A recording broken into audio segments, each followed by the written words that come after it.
I need to make it so it's easier to lock it in place rather than having to use 2 screws every time. I'm thinking some sort of a hole in this plate and then a threaded insert from the other side, and then a bunch of threaded inserts along different cutting depths, if that makes sense to any of you. This saw is not that big cc wise. It's also pretty old. I have another one that I need a new rail and a new chain for. I need to restore it and stuff, but I would say that's not too bad. I've seen many sawmills where you, instead of changing the height of the log, you change the height of the saw, but that seems kind of even more complicated. I mean, I could make it, but I don't think it's really worth it, because the logs that I can fit here, I'm not planning to do big logs. I have a bunch of them here actually. Bigger ones at the bottom for some reason. Why did I put them at the bottom? So dumb. So, these are all the logs I got here from the other video I made with the T25, where I was just pulling it along. So far, so good. I did have to move the log. It was in this orientation, moved it closer so the saw is a bit more like that instead of like that. It seems to cut a bit better when it's like more of an angle for the cut. Also, very conveniently catches all the sawdust. Well, all.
It's alright, I would say. I have not sharpened the chain in a while. Also, it's kind of an old chain. It's a bit more sharpened on one side than the other, because I guess someone was too lazy to go same amount of stuff on each side. It's warm, but I can put my hand on it, you know?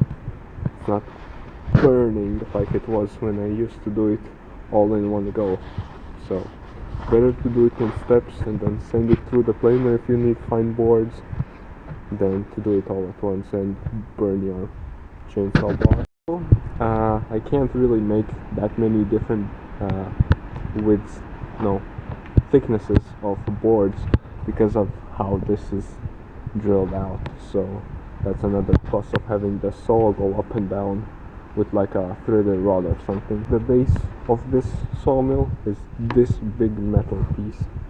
It's straight, it's square mostly, and it's also heavy, so it's really solid altogether.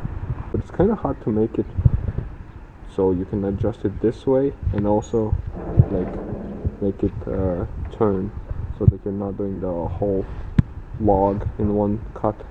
I guess that's DIY chainsaw mill on my transportation box. It was just kind of convenient. The height is really nice as well when it's slightly lifted up, and now it's also movable, and if I want to remove it, I have tiny screws on each corner. Just remove those and lift it up and put it away somewhere. I'll have some bigger logs to cut when I pull them out of the forest. There's some wind fallen ones. I want to pull them out with this tractor. Anyways, I'll stop yapping and say goodbye. Thank you for watching, everyone.